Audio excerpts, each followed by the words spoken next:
Assalamualaikum warahmatullahi wabarakatuh. Apa kabar guru-guru hebat seluruh Indonesia? Kali ini saya akan memaparkan tugas modul 3.1.A.9 koneksi antar materi modul 3.1. Berikut paparannya. Mengajarkan anak menghitung itu baik, namun mengajarkan mereka apa yang berharga atau utama adalah yang terbaik. Kalimat tersebut bermakna bahwa sebagai pemimpin pembelajaran, kita punya tanggung jawab untuk mengajar dan mendidik, serta menuntun peserta didik kita sesuai dengan kodratnya. Kemampuan intelijensi itu penting, tetapi harus dibarengi dengan kemampuan emosional dan spiritual juga. Bagaimana pandangan Ki Hajar Dewantara dengan filosofi Pratap Triloka memiliki pengaruh terhadap bagaimana sebuah pengambilan keputusan sebagai seorang pemimpin pembelajaran diambil? Menurut Ki Hajar Dewantara, tujuan pendidikan adalah proses menuntun segala kodrat yang ada pada anak-anak agar mereka dapat mencapai keselamatan dan kebahagiaan yang setinggi-tingginya, baik sebagai manusia maupun sebagai anggota masyarakat. KHD berpendapat, seorang pendidik hanya dapat menuntun tumbuh atau hidupnya kekuatan kodrat yang ada pada anak-anak, agar mereka dapat memperbaiki lakunya, bukan dasarnya. Hidup dan tumbuhnya kekuatan kodrat anak, serta memiliki kemampuan dalam menyelesaikan atau mengambil keputusan terhadap permasalahannya secara mandiri. Guru hanya mengarahkan bagaimana murid berkembang sesuai karakter, keunikan, serta memaksimalkan segala potensi yang dimilikinya. Berdasarkan pandangan KHD terkait Pratap Triloka yang dikenal dengan semboyannya Ingarso Sung Tulada, yang diartikan sebagai seorang pemimpin, dalam hal ini guru hendaknya mampu memberikan contoh atau tauladan yang baik kepada muridnya. Ing Madya Mangkarsa yang diartikan bahwa seorang pemimpin mampu membangun karsa, kemauan atau pemberi semangat atau motivasi. Dan Tutwuri Handayani yang artinya seorang pemimpin mampu memberikan dukungan, arahan, dan semangat kepada muridnya. Berdasarkan hal tersebut di atas, guru sebagai pemimpin pembelajaran harus mampu mengambil sebuah keputusan yang tepat dan bijaksana serta berpihak kepada murid yang merupakan subjek dalam sistem pendidikan. Bagaimana nilai-nilai yang tertanam dalam diri kita berpengaruh kepada prinsip-prinsip yang kita ambil dalam pengambilan suatu keputusan. Disadari atau tidak, setiap individu termasuk juga guru memiliki nilai-nilai kebajikan yang sudah tertanam dalam dirinya.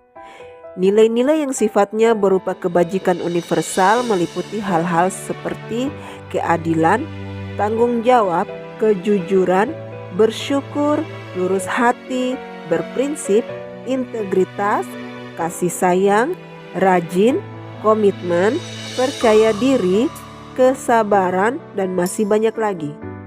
Nilai-nilai positif yang tertanam kuat dalam diri kita penting untuk dipupuk, karena keputusan-keputusan yang diambil oleh seseorang akan merefleksikan nilai-nilai yang dijunjung tinggi oleh orang tersebut. Dengan nilai-nilai yang dimilikinya, seorang guru hendaknya menjadi rujukan atau teladan baik bagi murid maupun seluruh warga sekolah. Dalam kesehariannya menjalankan tugas, tidak jarang seorang guru berada dalam posisi yang menuntutnya untuk mengambil keputusan dari dua pilihan yang secara logika dan rasa keduanya benar. Berada pada situasi dilema etika, di mana benar versus benar, atau berada dalam dua pilihan antara benar melawan salah yang dikenal dengan rujukan moral, yang menuntut berpikir secara seksama untuk mengambil keputusan yang tepat, maka disinilah nilai-nilai yang akan membimbing dan mendorong kita untuk mengambil keputusan yang tepat dan bijaksana. Dalam pengambilan keputusan yang terbaik bagi kepentingan murid, seorang guru akan mempertimbangkan nilai-nilai kebajikan universal yang disepakati dan disetujui bersama. Bagaimana kegiatan terbimbing yang kita lakukan pada materi pengambilan keputusan berkaitan dengan kegiatan coaching yang diberikan pendamping atau fasilitator dalam perjalanan proses pembelajaran kita, terutama dalam pengujian pengambilan keputusan yang telah kita ambil. Apakah pengambilan keputusan tersebut telah efektif? Masihkah ada pertanyaan-pertanyaan dalam diri kita atas pengambilan keputusan tersebut? Hal-hal ini tentunya bisa dibantu oleh sesi coaching yang telah dibahas pada modul 2 sebelumnya. Coaching merupakan keterampilan yang sangat penting dalam menggali suatu permasalahan yang sebenarnya terjadi, baik masalah dalam diri kita maupun masalah yang dimiliki orang lain. Pada konteks pembelajaran yang berpihak pada murid, coaching menjadi salah satu proses menuntun kemerdekaan belajar murid dalam pembelajaran di sekolah. Coaching menjadi proses yang sangat penting dilakukan di sekolah karena guru dalam hal ini sebagai coach akan menggali potensi yang dimiliki oleh muridnya dengan memberi pertanyaan pemantik sehingga murid dapat menemukan potensi yang terpendam dalam dirinya untuk dapat menyelesaikan permasalahan-permasalahan yang dihadapinya tanpa paksaan dan campur tangan orang lain, serta mampu mengambil keputusan yang tepat dengan resiko yang paling kecil. Guru sebagai pendidik dan pemimpin pembelajaran yang sudah sepatutnya meluangkan waktunya untuk menjalankan proses coaching demi terciptanya iklim pendidikan yang berpihak pada murid.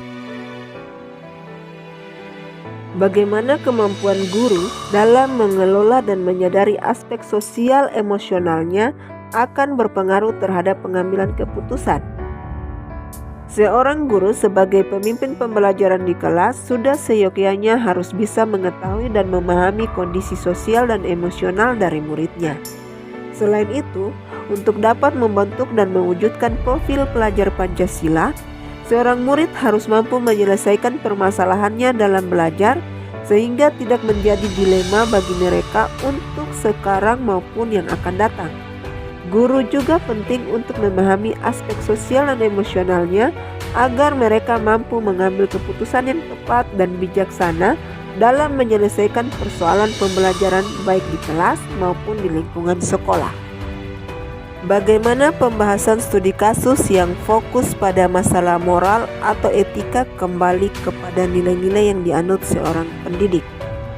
Ketika seorang guru dihadapkan pada kasus yang berkaitan dengan dilema etika maupun bujukan moral, maka diperlukan keterampilan berhubungan sosial untuk mengambil suatu keputusan yang tepat. Dalam hal ini, andai saya dihadapkan dengan suatu kasus dilema etika, maka saya akan melihat permasalahan dari berbagai sudut pandang dan berusaha menggunakan 3 prinsip pengambilan keputusan, 4 paradigma, dan 9 langkah pengujian dan pengambilan keputusan, di mana dasar dari keseluruhannya adalah nilai-nilai yang saya miliki. Nilai-nilai dalam diri seorang guru akan mempengaruhi dirinya dalam mengambil sebuah keputusan. Jika nilai-nilai yang dianutnya adalah nilai-nilai positif, maka keputusan yang diambil akan tepat, benar, dapat dipertanggungjawabkan, dan dapat dilakukan demi kebaikan orang banyak. Sebaiknya jika seorang guru belum memiliki nilai-nilai yang positif atau sudah kehilangan idealismenya sebagai seorang guru, maka keputusan yang diambil akan cenderung digunakan untuk mengutamakan kepentingan pribadi atau golongan dan tidak dapat dipertanggungjawabkan. Bagaimana pengambilan keputusan yang tepat tentunya berdampak pada terciptanya lingkungan yang positif, kondusif, aman, dan nyaman. Sebuah pengambilan keputusan yang baik dan tepat tentunya harus dilakukan secara cermat dan terlebih dahulu menganalisis berbagai aspek dan sudut pandang. Pengambilan keputusan yang tepat tentunya berdampak pada lingkungan yang nyaman, aman, positif, dan kondusif. Karena kita sebagai pemimpin pembelajaran mengambil keputusan yang tepat yang dapat berdampak positif bagi banyak pihak yang ada di sekolah atau lingkungan asal. Hal pertama yang harus kita lakukan adalah mengenali terlebih dahulu kasus yang terjadi apakah kasus atau permasalahan tersebut termasuk dilema etika atau bujukan moral. Kemudian, pengambilan keputusan ini dapat dilakukan dengan mempertimbangkan 4 paradigma dilema etika. Kita harus melihat terlebih dahulu paradigma dilema etika apa yang sedang terjadi.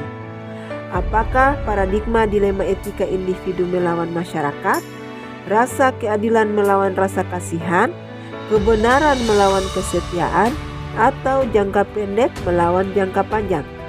Kita juga harus melihat prinsip pengambilan keputusan yang paling tepat. Apakah role-based thinking, apakah end-based thinking, dan apakah care-based thinking? Selanjutnya, keputusan tersebut haruslah diambil dengan menggunakan langkah-langkah pengambilan dan pengujian keputusan yang benar, sehingga pada akhirnya guru sebagai seorang pemimpin pembelajaran mampu menciptakan lingkungan yang positif, kondusif, aman dan nyaman untuk muridnya dan lingkungan sekolahnya. Apakah kesulitan-kesulitan di lingkungan Anda yang sulit dilaksanakan untuk menjalankan pengambilan keputusan terhadap kasus-kasus dilema etika ini? Apakah ini kembali ke masalah perubahan paradigma di lingkungan Anda? Sebagai seorang guru tentunya mengalami dan diperhadapkan dengan berbagai permasalahan dari waktu ke waktu yang menuntut dilakukannya pengambilan sebuah keputusan. Permasalahan dan situasi yang dihadapi perlu untuk dicermati dan dianalisis dengan seksama agar kita tidak terjebak pada pengambilan suatu keputusan yang salah karena kurang mampu dalam menelaah situasi yang dihadapi secara jelas. Apakah termasuk dilema etika ataukah bujukan moral? Ketika diperhadapkan dengan situasi dilema etika, tentu ada kalanya kita mengalami kesulitan-kesulitan dalam menjalankan pengambilan keputusan tersebut. Kesulitan muncul bisa disebabkan karena berbagai faktor, misalnya karena masalah perubahan paradigma dan budaya sekolah yang sudah dilakukan selama bertahun-tahun. Masih minimnya pengetahuan dan pengalaman yang saya miliki dalam menyelesaikan situasi atau permasalahan yang dihadapi. Kekhawatiran apakah keputusan yang diambil merupakan keputusan yang tepat dan dapat mengakomodir kepentingan orang banyak serta tidak mencederai pihak lainnya, dan adanya perbedaan mindset dan sudut pandang yang menyebabkan sulitnya menemukan solusi atau kesepakatan yang dapat diterima oleh setiap pihak yang terlibat. Apakah pengaruh pengambilan keputusan yang kita ambil ini dengan pengajaran yang memerdekakan murid-murid kita? Pengambilan keputusan yang dilakukan tentu akan mempengaruhi pola pengajaran yang kita lakukan terhadap murid. Pada konteks merdeka belajar, proses pembelajaran yang dilakukan adalah yang berpihak pada murid.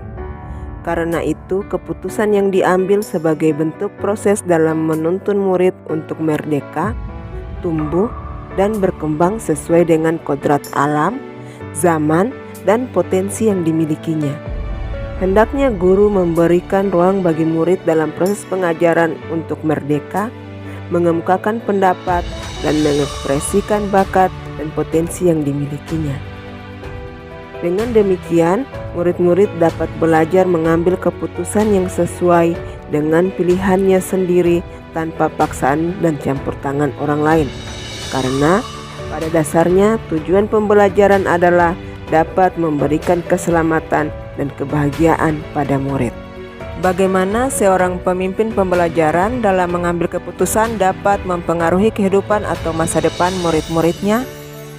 Dalam mengambil keputusan sebagai pemimpin pembelajaran, kita harus benar-benar memperhatikan kebutuhan belajar murid.